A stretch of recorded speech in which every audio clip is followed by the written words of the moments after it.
गे राइफल के दाम पे उठाई ले हम गे।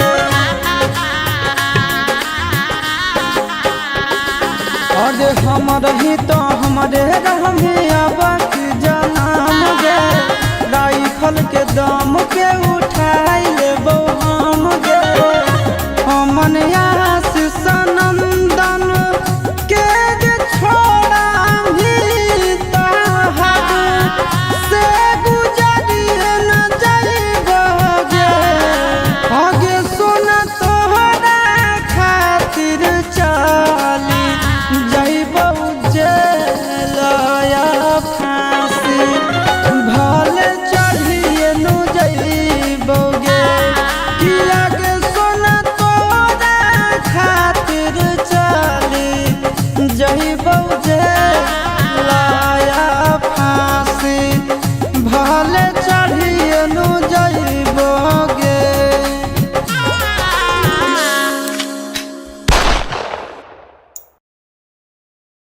आगे सुन तोरा खातिर चाली जाइबौ।